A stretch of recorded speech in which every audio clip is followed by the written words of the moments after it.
Hello students, welcome back. एक बार फिर से आप सभी का हार्दिक स्वागत है आपके अपने YouTube channel study the next पर। आज के वीडियो में हम क्लास 7th की इंग्लिश के लेसन 7 द लॉस्ट कैमल मतलब खोया हुआ ऊँट, लॉस्ट कैमल पार्ट जो क्लास 7 की इंग्लिश का है, इसका अध्ययन करेंगे। तो चलिए हम इस पार्ट को स्टार्ट करते हैं। Can you recognise the footprints of an animal. इसका मतलब है कि क्या आप किसी जानवर के पद चिन्हों को पहचान सकते हैं। पद चिन्ह कहते हैं बच्चों पैरों के निशान, जिनको कहते हैं इंग्लिश में फुटप्रिंट्स। तो इसका हम आंसर लिख सकते हैं यस आई कैन।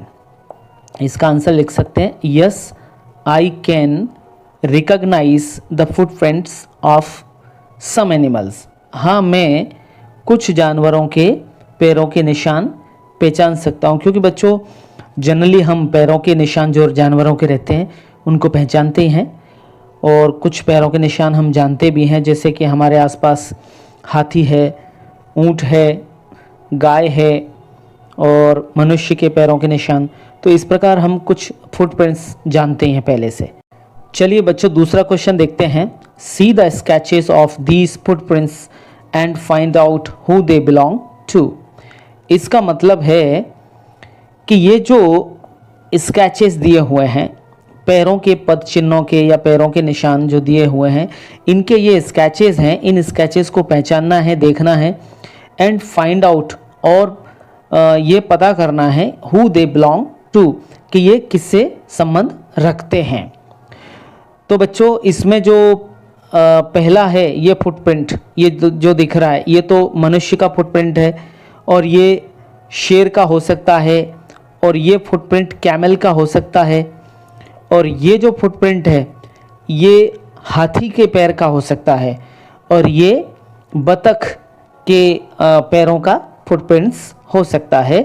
तो इस प्रकार अनुमान लगाना है। हो सकता है कि इसमें थोड़ी बहुत पैरों के निशान पहचानने में त्रुटि हो सकती है, लेकिन फिर भी एक ये कैमल के हैं, और ये डक के हैं, और ये एलिफेंट के हैं, और ये आदमी के पैरों के निशान हैं, और ये शेर के पैरों के निशान हैं। तो ये फुटप्रिंट्स हैं।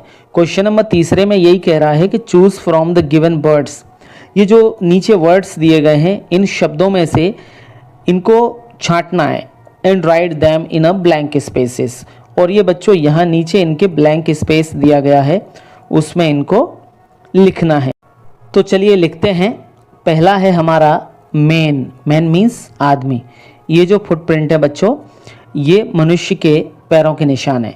दूसरा है इसमें लायन, ये शेर के फुटप्रिंट है। और तीसरा है हमारा कैमल, CAMEL कैमल। और चौथा है हमारा एलिफेंट, ELEPHANT। और पांचवा है बच्चों डक, DUCK, डक मीन्स बतख।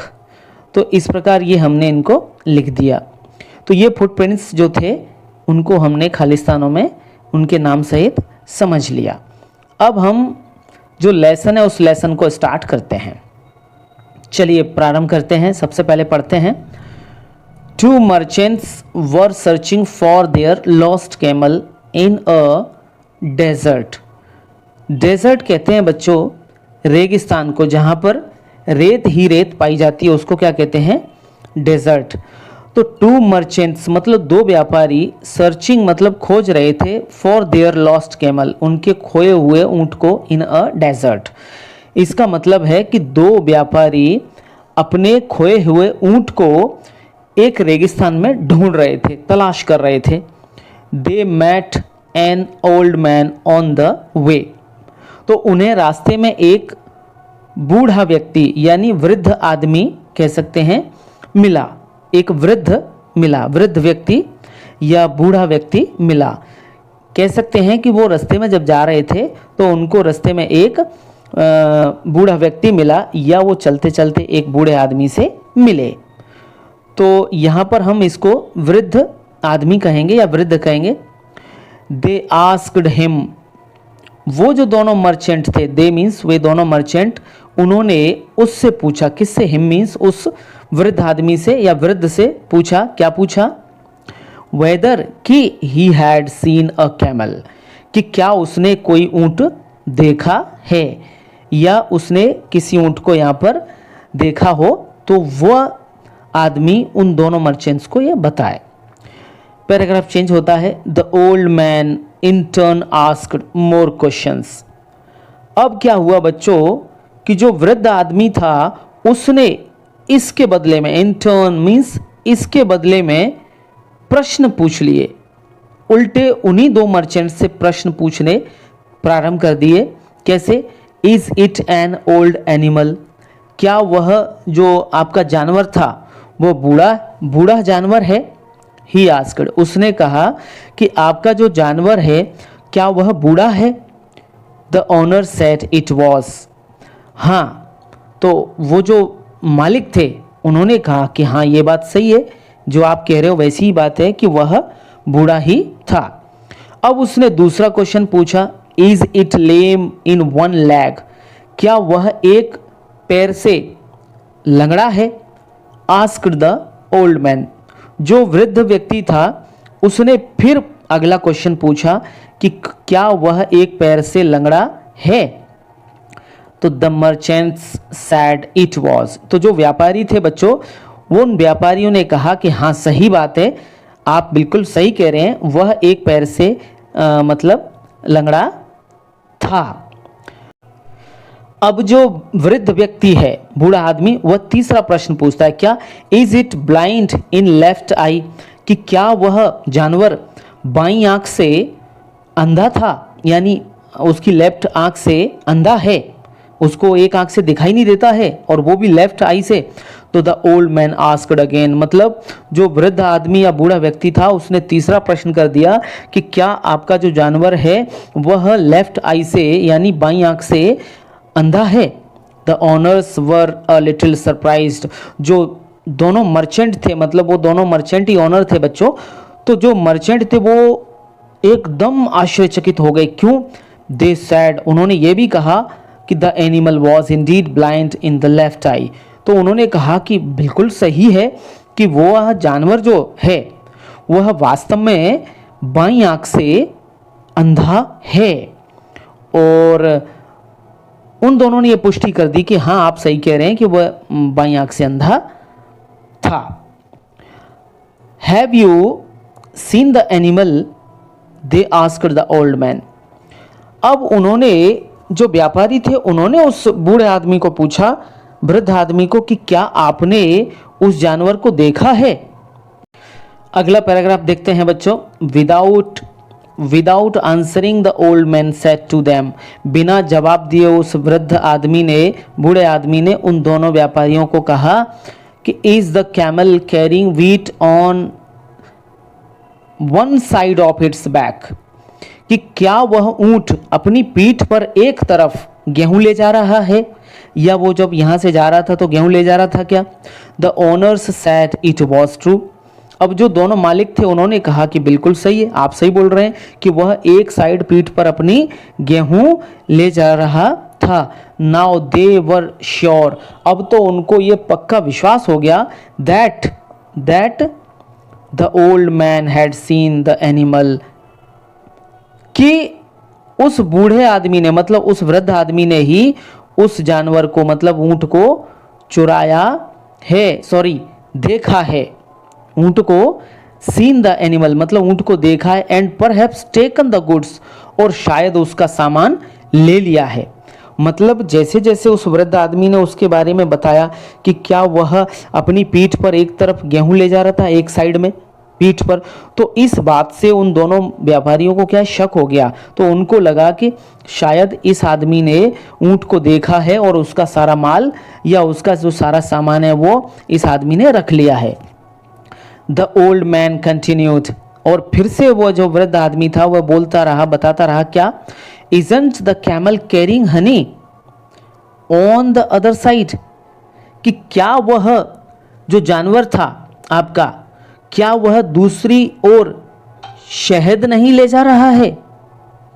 Isn't the camel carrying Honey on the other side, कि क्या आपका जो जानवर है वह दूसरी ओर, मतलब एक तरफ गेहूं और दूसरी ओर क्या वो शहद नहीं लेकर जा रहा था, ऐसा उसने प्रश्न किया। तो आंसर में क्या ओनर्स ने बोला, the owners cot hold of the man, मतलब उन्होंने कुछ आंसर तो दिया नहीं, सीधे सीधे वो जो बूढ़ा व्यक्ति था, वृद्ध आदमी, उसको पकड़ लिया। अब क्या हुआ बच्चों, आगे देखते हैं। And asked him angrily, angrily कहते हैं नाराज होकर, बड़े गुस्से में, और उस वृद्ध आदमी से दोनों जो ओनर थे उन्होंने गुस्से में आकर कहा, क्या, have you stolen the goods and killed the animals, sorry animal single है, एक ही जानवर है इसलिए एनिमल आएगा, कि क्या आपने उस सामान को चोरी किया है, क्या आपने उस सामान को चुराया है, एंड किल्ड द एनिमल, और उस जानवर को मार दिया है। तो आगे देखते हैं बच्चों, ये ऐसा शक उन्होंने क्यों किया, क्योंकि वह वृद्ध व्यक्ति हर एक चीज उस ऊंट की जो बातें थी, सही सही बातें उनके बारे में ये बता रहा था। अब आगे देखते हैं। I have not even seen the animal, said the old man calmly, calmly का मतलब बहुत शांत पूर्वक, मतलब बहुत धैर्य के साथ उस बूढ़े व्यक्ति ने कहा कि नहीं भैया, मैंने तो, आई have not even seen the animal, मैंने तो जानवर को देखा तक नहीं है, और आप बात कर रहे हो कि मैंने सारा सामान ले लिया और आपके जानवर को मार दिया है। द मर्चेंट्स आस्क्ड हिम, जो व्यापारी थे उन दोनों व्यापारियों ने क्या कहा, do you think we are fools to believe your story, तुम क्या समझते हो, डू यू थिंक मतलब तुम्हें क्या लगता है, क्या हम मूर्ख हैं, we are fools to believe your story, आपकी कहानी पर विश्वास करने के लिए। तो इसको सीधी भाषा में कहें तो क्या कहेंगे कि दोनों मर्चेंट्स बोले कि तुम्हें क्या लगता है हम मूर्ख हैं जो तुम्हारी बातों पर विश्वास कर लें। And they dragged him to the khalifa's court, अब वे दोनों उस वृद्ध आदमी को, मतलब बूढ़े व्यक्ति को, खलीफा के दरबार में ले गए। बच्चों, जो ये खलीफा शब्द है इसका मतलब होता है राजा, शासक, या जो नेतृत्व करने वाला है, मतलब राजा के बराबर ही वहाँ पर जो शासक रहता है उसको खलीफा कहा जाता है। तो चलिए अब हम आगे देखते हैं। ये बच्चों इसका जो चित्र है वो ये सामने आपके, ये वृद्ध आदमी है और ये दोनों कौन से, ये दोनों मर्चेंट हैं और ये बूढ़ा व्यक्ति है जिससे ये दोनों व्यापारी बात कर रहे हैं। अब ये दोनों व्यक्ति, दोनों मर्चेंट व्यापारी उस बूढ़े व्यक्ति को खलीफा के पास ले जाते हैं। अब क्या होता है, द खलीफा listened to the merchants story, जो खलीफा था उसने दोनों व्यापारियों की कहानी सुनी। बच्चों यहाँ पर एक शब्द आया है मर्चेंट्स और इसमें स्टार लग रहा है, तो ये क्या समझाना चाह रहा है, इसका यूज़ ये नीचे नोट करके लिखा है। Note the use of apostrophe comma, the apostrophe mark is placed after the s comma in case of a plural noun and before comma s in case of singular noun. तो यहाँ पर समझाने की बात क्या है कि जब कोई भी वर्ड पहले से ही प्लूरल है, जैसे कि टीचर, अगर सिंगल टीचर की बात की जाए तो टीचर्स ऐसे लिखेंगे, मतलब शिक्षक का या शिक्षक के, काकी के लिए यूज़ होता है अपोस्ट्रोफी एस। तो कहने का मतलब है कि जब सिंगुलर वर्ड आए तब हम कॉमा लगा के एस लगाते हैं, और अगर पहले से ही प्लूरल वर्ड है जैसे कि TEACHERS, ये टीचर्स अगर पहले से ही, तो केवल उसमें कॉमा लगाते हैं, इसके बाद एस नहीं लगाते हैं क्योंकि पहले से उसमें एस लगा हुआ है। वैसे भी अगर हम कॉमा करके एस लगा देंगे तो वह हमें पढ़ने में नहीं आएगा। इसलिए बच्चों अगर हमको हैप्पी टीचर्स डे लिखना है तो चूँकि टीचर्स डे तो सभी टीचर्स के लिए होता है, इसलिए हम उसको लिखेंगे कैसे, हैप्पी टीचर्स, TEACHERS और कॉमा ऐसे लिखेंगे ये, और डे। तो ये सही है बच्चों। अगर हम इसको ऐसे लिखेंगे टीचर्स, TEACHER कॉमा एस, तो बच्चों ये नीचे वाला गलत हो जाएगा।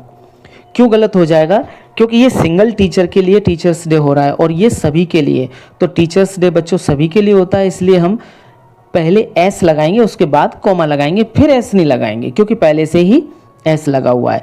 तो यही यहाँ पर हो रहा है, मर्चेंट्स, इसमें एस लगा हुआ है इसलिए केवल कॉमा आएगा ये, तो इसमें एस नहीं आएगा बाद में। चलिए अब देखते हैं फिर से कि खलीफा ने उन मर्चेंट्स की स्टोरी ध्यानपूर्वक सुनी। Then he turned to the old man and asked him whether he had seen the camel. कहने का मतलब है कि अब जो खलीफा था वह वृद्ध की ओर मुड़ा और उससे पूछा, वृद्ध आदमी से, क्या whether he had seen the camel, कि क्या उसने ऊंट को देखा है। The old man said he had never seen it in his life.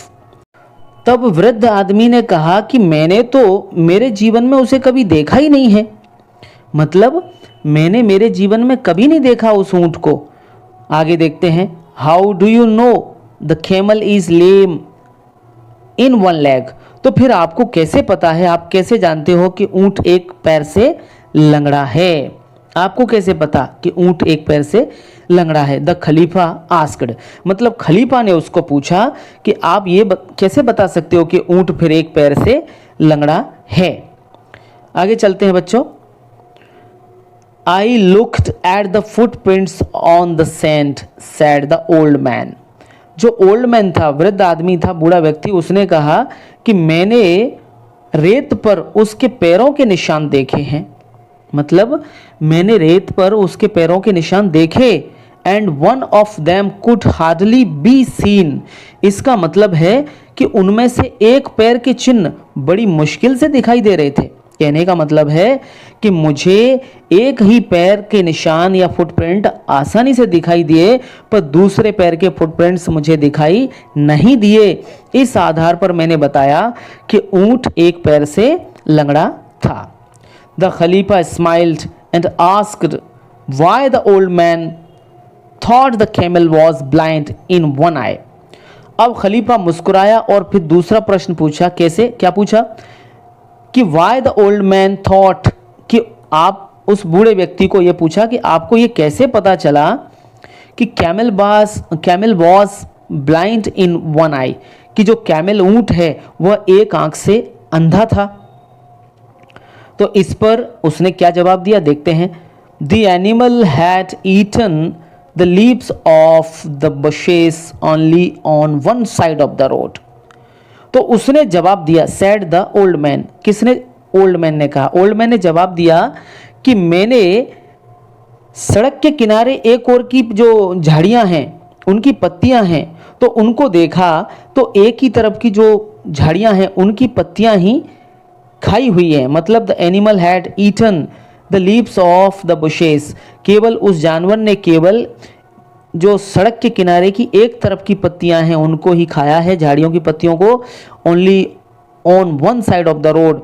इसीलिए मतलब सड़क के किनारे जो पेड़ हैं उन पेड़ों की या झाड़ियों की पत्तियां हैं उनको एक ही तरफ की झाड़ियां या पत्तियों को खाया है।